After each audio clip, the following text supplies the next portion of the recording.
बिस्मिल्लाहिर्रहमानिर्रहीम जी।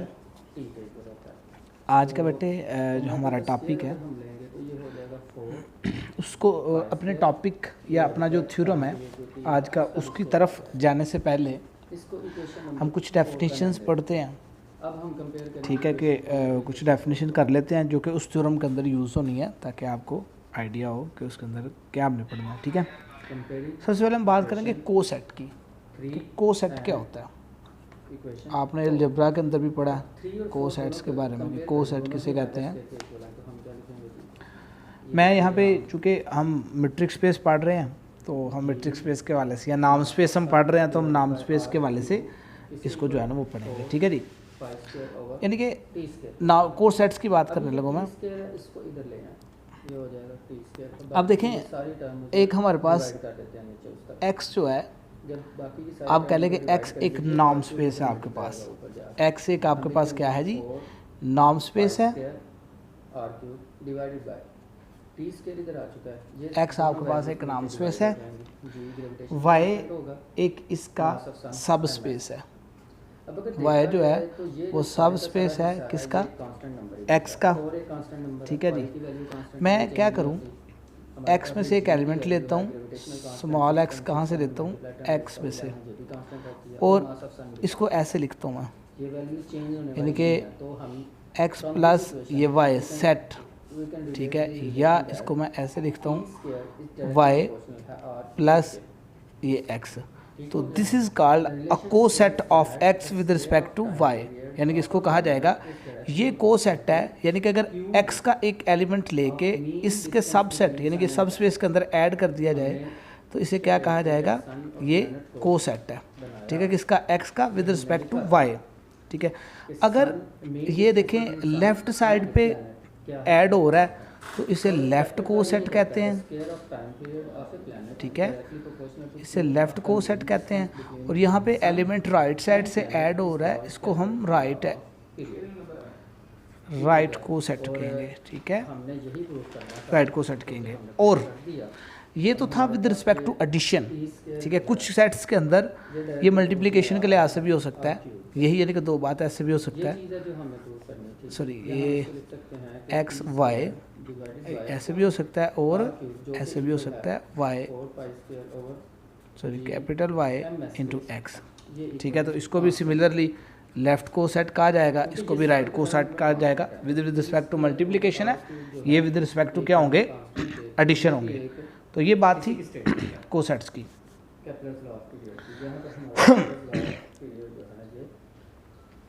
अच्छा, तो बेटे अब हम बात करेंगे इसके अगली डेफिनेशन पे जाते हैं कि कोशेंट स्पेस क्या होती है। ठीक है, कोशेंट स्पेस क्या होती है। ठीक है बेटे, कोशेंट स्पेस की बात करते हैं। तो अब फॉर एग्जांपल कोशेंट स्पेस को मैं डिनोट करता हूँ। फॉर एग्जांपल हमारे पास x एक नॉर्म स्पेस है, x एक नॉर्म स्पेस है। ठीक है जी, और y इसकी क्या है, एक सब स्पेस है। ये नॉर्म स्पेस है, y इसकी क्या है, सब स्पेस है। अब इस x के जितने भी को सेट्स हैं उनको एक सेट के अंदर लिख लेते हैं, लेफ़्ट या राइट, लेफ़्ट की बात कर रहे हैं, यानी कि विद रिस्पेक्ट टू y, यानी कि यहाँ पे एक हम सेट बनाते हैं। ठीक है, इसके अंदर तमाम के तमाम क्या होंगे, देखिए को सेट्स होंगे x के, वेयर जो x है वो कहाँ से आ रहा होगा, x से। तो इस सेट को कहते हैं कोशेंट स्पेस, यानी कि जिसके अंदर किसी स्पेस के तमाम को सेट्स पड़े होते हैं उसे कोशेंट स्पेस कहते हैं।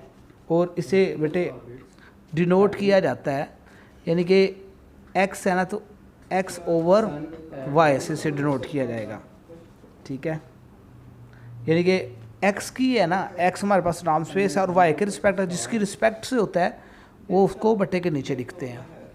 ठीक है बेटे, तो ये हमारे पास जो होगा ये यानी कि इसको कोशेंट स्पेस कहते हैं। ठीक है, और इसके अंदर यानी कि कोशेंट स्पेस कौन सी होती है कि जिसके अंदर किसी सेट के तमाम क्या होते हैं, को सेट मौजूद होते हैं। ठीक है बेटे, तो इसकी जो मल्टीप्लिकेशन है और एडिशन है वो कैसे डिफ़ाइन की होती है वो मैं बता देता हूँ। यानी कि अगर इसके अंदर से दो यानी कि एलिमेंट्स हम लें, इसके अंदर से दो एलिमेंट ले लेते हैं हम, एक x प्लस वाई ले लेते हैं और एक y प्लस वाई ले लेते हैं। तो इनकी जो एडिशन है उसको कैसे लिखा जाता है, यानी कि इनकी एडिशन को लिखा जाएगा x प्लस वाई। अगर इनको ऐड किया जाए ना बेटे ऐसे y प्लस वाई, इनकी एडिशन बोला क्या होगी, ये जो स्मॉल एलिमेंट है ये एक दूसरे में ऐड हो जाएंगे, ठीक है। x प्लस वाई ऐसे और प्लस वाई एक बार आ जाएगा। इनकी एडिशन ऐसे डिफाइन होती है और इनकी मल्टीप्लिकेशन कैसे डिफाइन होती है वो भी हम देखते हैं, ठीक है। y प्लस वाई, इसकी जो मल्टीप्लिकेशन उसमें भी छोटे एलिमेंट एक दूसरे के साथ क्या होते हैं, मल्टीप्लाई होते हैं, y एक बार लिखा जाता है। तो ये यानी कि कहने का मतलब है कि देखें इनकी जो एडिशन है वो भी क्या होगी, को सेट होगी। देखें ना, एक x का एलिमेंट तो ये भी x, क्योंकि x हमारे पास नॉर्म स्पेस है, ये एलिमेंट उसका होगा, क्योंकि नॉर्म स्पेस जो होती है वो क्या होती है, फील्ड भी होती है, ठीक है। तो अंडर फील्ड होती है ना ये, तो ये एलिमेंट किस में चला गया, x में चला गया, तो ये भी को सेट हो गया, ये भी को सेट हो गया। यानी कि एडिशन और मल्टीप्लिकेशन बेटा ऐसे डिफाइन है, ठीक है। तो इससे कहते हैं बेटे कोशेंट स्पेस कहते हैं, ठीक है। आगे हम मज़ीद चलते हैं इनके थ्योरम्स की तरफ, ठीक है। अच्छा जी बेटे, नेक्स्ट हमारे पास जो थ्योरम है उसकी स्टेटमेंट आपको नज़र आ रही है पेज के ऊपर। ये स्टेटमेंट इसकी ये है कि if y is a closed सब स्पेस ऑफ ए नाम स्पेस x, यानी कि एक हमारे पास नाम स्पेस x है, y उसकी एक सब स्पेस है और क्लोज है, देन x ओवर y, जो x ओवर y यानी कि जो कोशेंट स्पेस है इज़ आल्सो अ नाम स्पेस, ये भी नाम स्पेस होनी चाहिए अंडर द नाम डिफाइंड बाय दिस, कि ये नाम उसके अंदर क्या अंडर क्या कर गई है डिफाइन, इस नाम के अंडर वो क्या होनी चाहिए, जो कोशेंट स्पेस है ये भी क्या होनी चाहिए, नाम स्पेस होनी चाहिए, नाम स्पेस होनी चाहिए। यानी कि नाम स्पेस होने का ये मतलब है बेटे कि नाम की 4 प्रॉपर्टीज़ जो है ना वो सेटिस्फाई करनी चाहिए इस नाम को भी, ठीक है। तो कोशेंट स्पेस के हवाले से मैं आपको एक और छोटी सी जो इन्फॉर्मेशन है वो बता देता हूँ, ताकि आगे थ्योरम के अंदर जब हम उसको यूज़ करें तो आपको कोई मसला नहीं हो, ठीक है। अच्छा, कोशेंट स्पेस के बारे में एक और छोटी सी मैं आपको बात बताऊं। कोशेंट स्पेस होती है इस तरह, ठीक है। अगर हम इसके अंदर से एक एलिमेंट लें ना, याद रखिएगा, इसके अंदर से हम एक एलिमेंट अगर लें x प्लस वाई की शक्ल का होगा, डेफिनेटली को सेट होगा, ठीक है। तो इसके अंदर से हम एक एलिमेंट लें ना, तो याद रखना इसका ये मतलब होता है कि y के अंदर एक सीक्वेंस एग्जिस्ट लाजमी ऐसी करती है जो कि इस x को क्या करती है, कन्वर्ज करती है, ठीक है। अगर यानी कि हम कोई भी कोसेट लें तो उसमें इसका ये मतलब होता है कि y में हमें एक एलिमेंट ऐसा ज़रूर मिलेगा, एक सीक्वेंस ऐसी मिलेगी जो इस x को क्या करेगी, मस्ट कन्वर्ज करेगी, ठीक है जी। तो देखिए हमने सबसे पहले साबित करना है कि इस नाम स्पेस को साबित करना है कि ये क्या हो, ये नाम स्पेस हो, इस नाम को हमने साबित करना है। तो प्रूफ के सबसे पहले मैं n1 प्रॉपर्टी की बात करता हूँ, यानी कि नाम 1 प्रॉपर्टी क्या है, हमने साबित करना है कि ये जो नाम है ये क्या होनी चाहिए, पॉजिटिव होनी चाहिए, ठीक है। तो आपको नज़र आ रहा है ये नाम स्पेस गिवन है, याद रखना ये जो स्पेस है ना ये नाम स्पेस गिवन है आपको, ठीक है। तो देखिए हमें पता है कि x प्लस वाई जो नाम है ना ये स्मॉल वाई है बेटे, ये क्या है, ये नाम स्पेस है ना, तो ये ऑलवेज क्या होगी, पॉजिटिव होगी, क्योंकि इसने कहा हुआ ये x के ऊपर नाम स्पेस है। अगर ये पॉजिटिव है तो मैंने लिख दिया कि ये पॉजिटिव है, नाम हमेशा पॉजिटिव होती है। अब इसका इन्फीमम अप्लाई करूँ मैं, इसके ऊपर इन्फीमम अप्लाई करें, ठीक है, वाई का एलिमेंट है, तो इसके ऊपर इन्फीमम अप्लाई करूँ तो वो भी क्या होगी, हमेशा पॉजिटिव होगा, इन्फीमम भी पॉजिटिव होगा। अब ये सारी चीज़ किसके इक्वल है, नामान किसके जगह मैं अब ये पुट कर दूँगा कि x प्लस वाई 1, ये भी क्या होगी, ग्रेटर दैन 0। तो देखें नाम 1 प्रॉपर्टीज़ जो है वो क्या हो गई है, सेटिस्फाइड हो गई है कि हमने साबित कर दिया कि ये क्या है, पॉजिटिव है। अब नाम 2 प्रॉपर्टीज़ जो है वो मैं आपके सामने रखने लगा कि नाम 2 प्रॉपर्टी क्या होती है, ठीक है। नाम 2 क्या होता है कि हमने इसको 0 रखना है, साबित करना है कि ये 0। हाँ, एक और चीज़ मैं आपको बताना जो भूल गया हूँ वो ये है, याद रखना ये x ओवर अगर y लिखा होता है ना, जो नीचे वाला एलिमेंट होता है ना, ये ग्रुप के अंदर भी आपने पढ़ा होगा अलजेब्रा के अंदर, जो नीचे वाला एलिमेंट होता है ये आइडेंटिटी एलिमेंट होता है, याद रखिएगा। इसमें आइडेंटिटी जो होती है वो 0 नहीं होती, बात समझ आ रही है ना। इसके अंदर कोशेंट स्पेस के अंदर आइडेंटिटी वो होती है जो नीचे वाला सेट होता है उसी को आइडेंटिटी कहते हैं, यानी कि वो इस कोशेंट स्पेस का 0 होता है, 0 एलिमेंट होता है, जो बटे में होता है यानी कि अगर मैं फिर अगेन आपसे रिक्वेस्ट कर रहा हूँ कि अगर x ओवर y लिखा हुआ है तो ये बेटा जो क्वोशिएंट स्पेस में जो बटे के नीचे सेट होता है ये बेसिकली ज़ीरो होता है इस सेट का, ठीक है ना, ये ज़ीरो एलिमेंट होता है इस सेट का। तो अगर हमने क्या करना है, हमने बेटे इसको लेट करना है ये ज़ीरो के बराबर हो और साबित करना है ये अंदर वाली वैल्यू किसके बराबर आ जाए, ज़ीरो के। तो ज़ीरो के बराबर नहीं बल्कि यहाँ पे हमने बराबर हमारा, क्योंकि यहाँ पे हमारा जो ज़ीरो एलिमेंट है वो कौन सा एलिमेंट होता है, जो बटे के नीचे होता है, ठीक है। तो देखिए सबसे पहले लेट कर लेता हूँ बेटे मैं इसको कि ये ज़ीरो के बराबर है, देखिए x प्लस वाई 1, इसको लेट कर लिए किसके बराबर है, ज़ीरो के बराबर है। तो यहाँ से इसकी मैं पुट करता हूँ, इसकी डेफिनेशन क्या है हमारे पास, infimum y belong to y, तो ये भी क्या हो जाएगी बेटे x प्लस वाई जो है ये भी क्या हो जाएगी इज इक्वल टू ज़ीरो हो जाएगी, ठीक है ना। अब देखिए अगर इसका इन्फिमम ज़ीरो है यानी कि यहाँ पे बेटे देखो नज़र आ रहा है कि इसका जो इन्फिमम है वो ज़ीरो को जा रहा है, यानी कि इसका ये मतलब है, इन्फिमम की डेफिनेशन हम लगाएंगे, आपने रियल के अंदर भी इसकी डेफिनेशन अच्छे तरीके से पढ़ी है कि इन्फिमम अगर ये ज़ीरो के इक्वल है तो इसका ये मतलब है कि वाई के अंदर प्रॉपर्टी होती है इन्फिमम की कि वाई के अंदर एक सीक्वेंस ऐसी ज़रूर एग्जिस्ट करेगी जो कि किसको अप्रोच करेगी, वो सीक्वेंस भी किसको अप्रोच करेगी, ज़ीरो को अप्रोच करेगी। आप कहेंगे then by property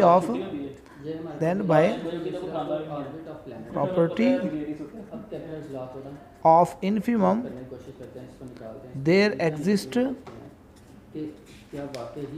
exist a sequence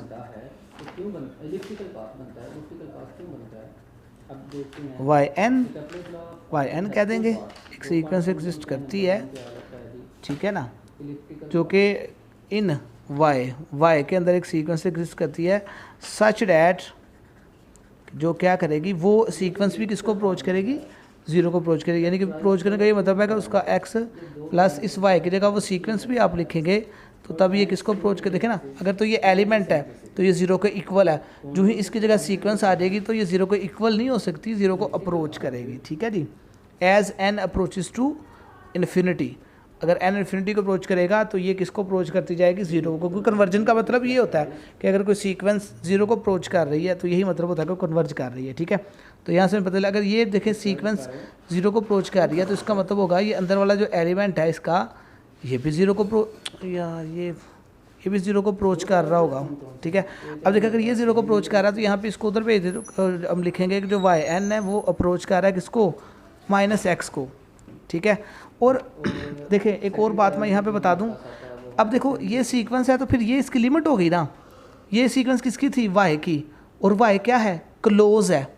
अगर वाई क्लोज है तो उसका ये मतलब है कि वाई अपने तमाम के तमाम लिमिट पॉइंट अपने अंदर ही कंटेन करता है, ठीक है। तो देन मैं कह सकता हूँ ये जो इसका लिमिट पॉइंट है ये किसके अंदर होगा, वाई के अंदर होगा। अगर देखें ये पॉजिटिव वाई के अंदर है, वाई सब स्पेस है, तो डेफिनेटली आपको पता है वाई जो अगर सब स्पेस है तो उसका यही मतलब है कि उस डेफिनेटली अगर वो हमारे पास जो यहाँ पे दो कॉन्सेप्ट होते हैं, या तो आप इसको माइनस को निगलेक्ट कर सकते हैं क्योंकि लिमिट नेगेटिव नहीं होती, और या तो आप ये कह सकते हैं क्योंकि ये सब स्पेस है तो ये भी यानी कि उसकी नॉर्म स्पेस ही होगी बेसिकली, तो इसके अंदर भी प्रॉपर्टीज़ जो हैं फील्ड वाली क्या होगी, सेटिस्फाई होगी। तो हम यहाँ पे ये कह सकते हैं कि अगर नेगेटिव इसके अंदर है तो पॉजिटिव भी कहाँ होगा, वाई के अंदर मौजूद होगा। बात समझ आ रही है, नेगेटिव है तो वाई के अंदर पॉजिटिव भी होगा क्योंकि ये उसका क्या है, एडिटिव इन्वर्स है, ठीक है। और ये आप ये भी कॉन्सेप्ट यहाँ पे यूज़ कर सकते हैं कि ये नेगेटिव लिमिट नहीं होती है, हम इसको पॉजिटिव कर देंगे, ठीक है। तो बेटे देखो मैंने यहाँ पे ये बताया कि अगर ये वाई एन एक्स को -x को कन्वर्ज कर रही है तो इसका मतलब है वाई एन का जो लिमिट पॉइंट है वो क्या है, -x है।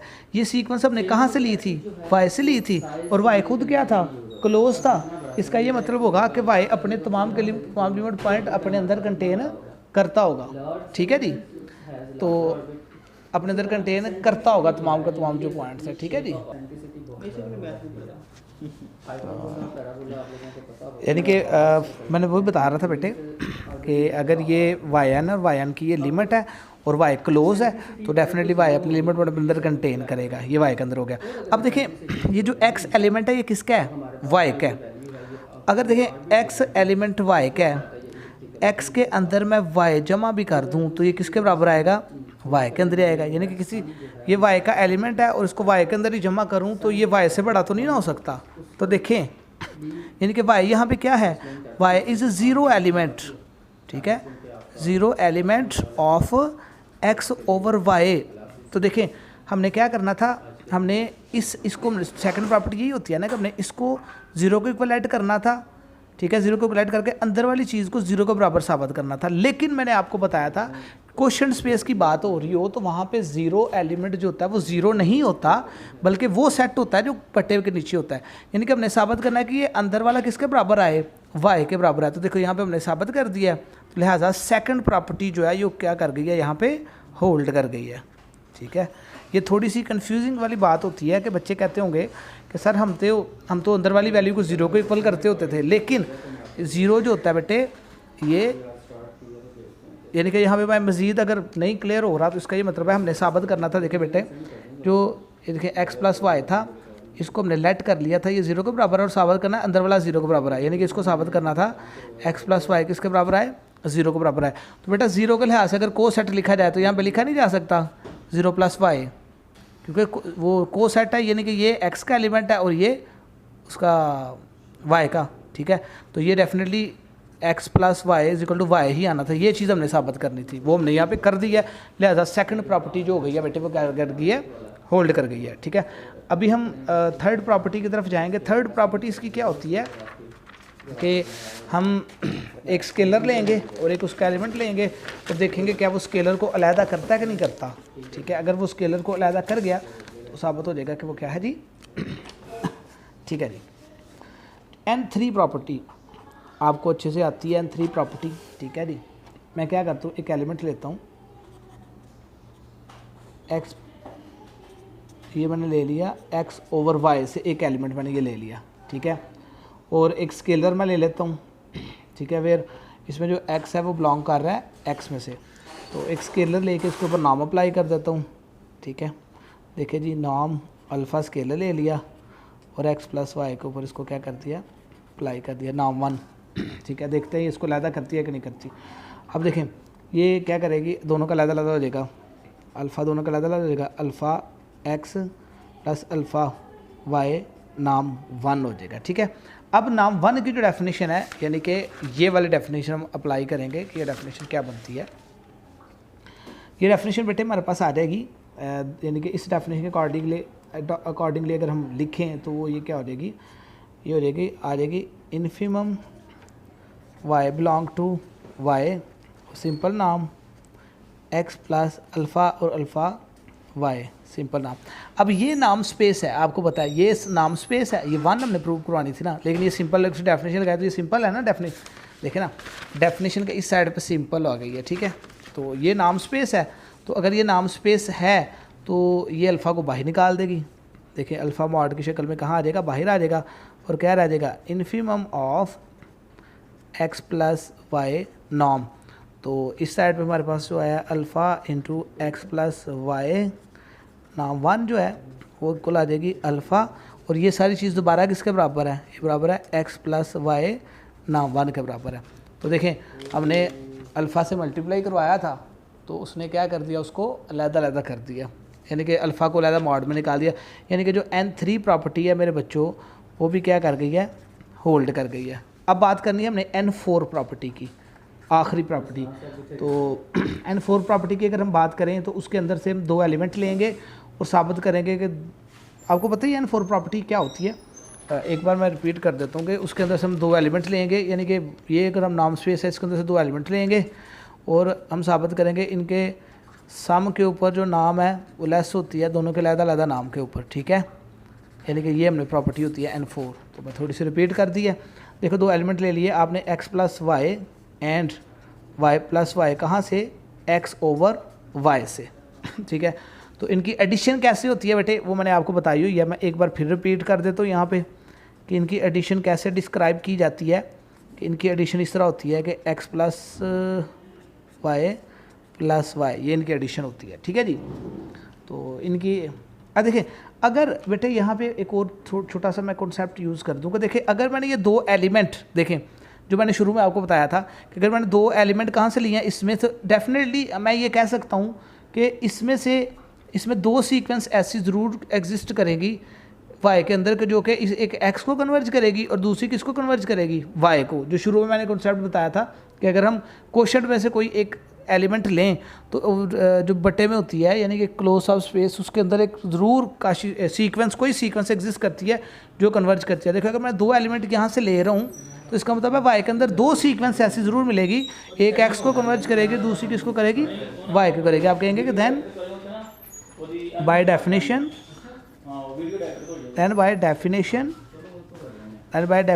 ऑफ नाम वन के डेफिनेशन के accordingly there are two sequences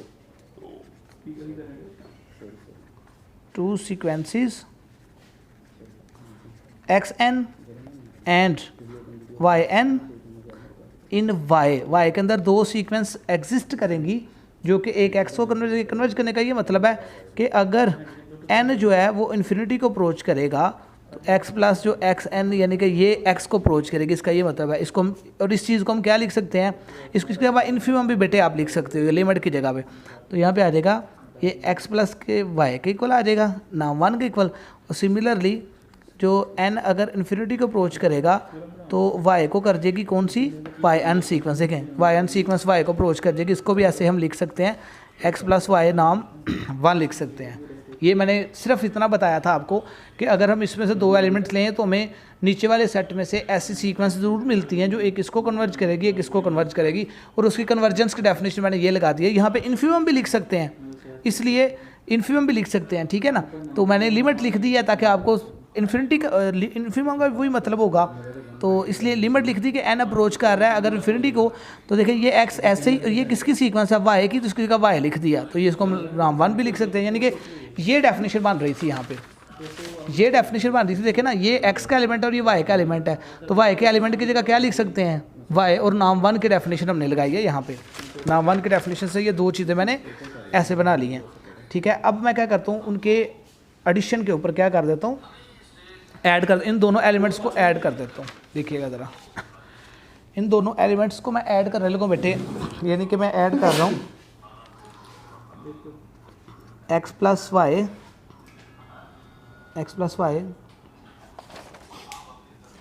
और प्लस वाई, इनको मैंने ऐड कर दिया, ठीक है, नाम के अंदर। तो देखें इसमें क्या होगा, x में एडिशन इनकी क्या है कि हो जाएगा x प्लस वाई प्लस का क्या हो जाएगा y, जो इनकी डिफ़ाइन है, ठीक है।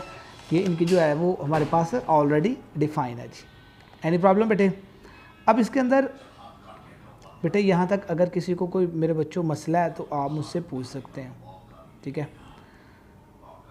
अब देखिए यहाँ पे जो y है ना, अब यहाँ पे अगर मैं बात करूँ सीक्वेंसेस की, यानी कि ये मेरे पास लिखा हुआ है बेटे, ये y है। अगर y की जगह मैं y की दो सीक्वेंस लिख दूँ तो ये जो साइड हो जाएगी ना वो ग्रेटर हो जाएगी, यानी कि ये साइड जो है उससे क्या हो जाएगी, ग्रेटर हो जाएगी, और नाम क्या आ जाएगी जी हमारे पास सेकंड। यानी कि सिंपल आप कहते हैं कि इसकी जगह आप नाम पुट करते, नाम भी चेंज हो जाएगी, यानी कि ये जो है ये लेस हो जाएगी नाम। यानी कि अगर मैं यहाँ पे x प्लस वाई, इसके अंदर yn लिख दूँ प्लस xn लिख दूँ तो नाम भी चेंज हो जाएगी। किस डेफिनेशन के अकॉर्डिंगली, देखें जो ही मैं इसके अंदर आऊँगा, कहाँ गया ये yn xn में नाम दूसरी है, इसलिए इस साइड पर आ जाएगी, ये साइड इससे क्या हो जाएगी, लेस हो जाएगी, ठीक है जी, ये लेस होगी। अब क्या करूँगा, मैं इसको लैदा कर दूँगा, यानी कि x प्लस xn की नाम को लैदा कर दिया और प्लस y n की नाम को क्या कर दिया, अलहदा कर दिया, ठीक है।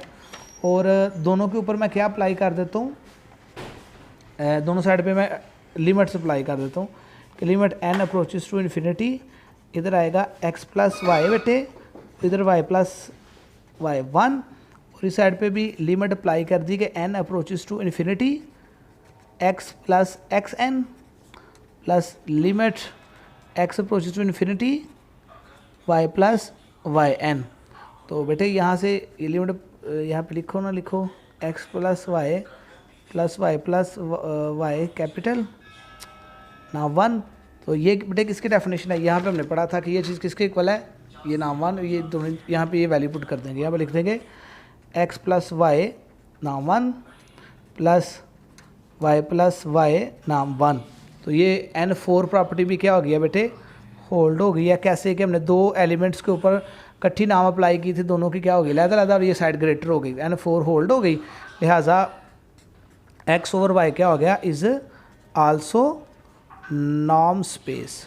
ये भी हमारे पास क्या हो गई है जी, नॉर्म स्पेस साबित हो गई है। ठीक है जी।